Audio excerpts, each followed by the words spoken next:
Donc, l'Ampli, c'est un organisme qui a pour mission d'accompagner et d'outiller les artistes de la relève de la Ville de Québec en musique. Donc, depuis 2010, on fait ça.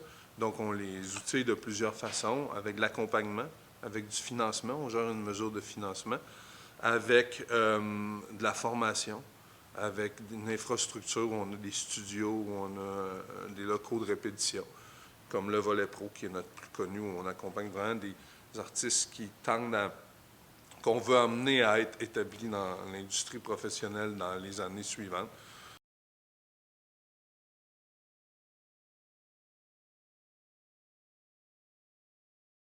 C'est la question financière.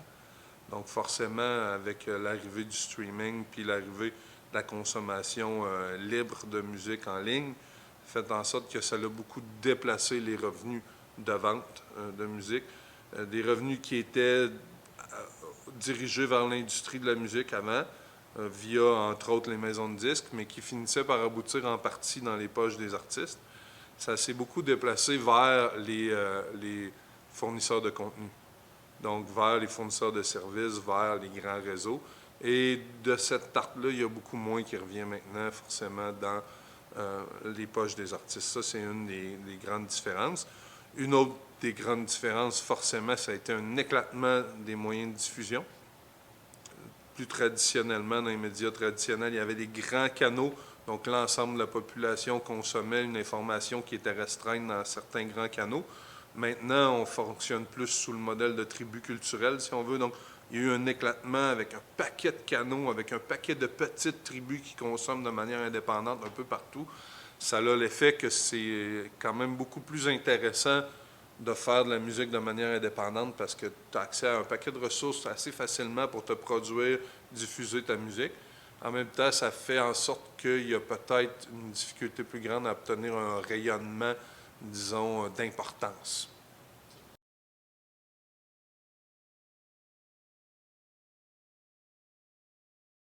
Le facteur numéro un, c'est d'avoir une identité artistique très forte, très singulière. Ça s'appuie, entre autres, en grande partie sur l'identité artistique du projet.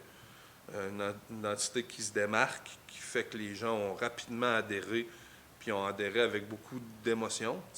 Donc ça, c'est la chose numéro un. Donc je pense qu'il faut avoir une identité ciblée, qu'on sache exactement qu'est-ce qu'on veut mettre en marché, qu'on sache artistiquement on est qui, puis qu'on rende ça le plus attrayant possible. Ça, c'est une première chose. Deuxième chose, c'est forcément de développer ce que j'appelle l'environnement professionnel, donc avoir une équipe. Parce que faire une mise en marché internationale, ça prend des ressources.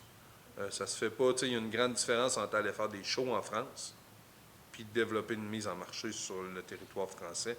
C'est deux choses. Troisièmement, c'est toujours la même question, c'est d'être travaillant puis persévérant parce que quand on a ce genre d'objectif-là, on ne peut pas vouloir qu'il se règle en 2 mois. Planifier une mise en marché dans le secteur, par exemple, européen ou même français, tu travailles sur 5, 6, 7, 8 ans. Je veux dire. Donc, il faut être travaillant, constant puis persévérant.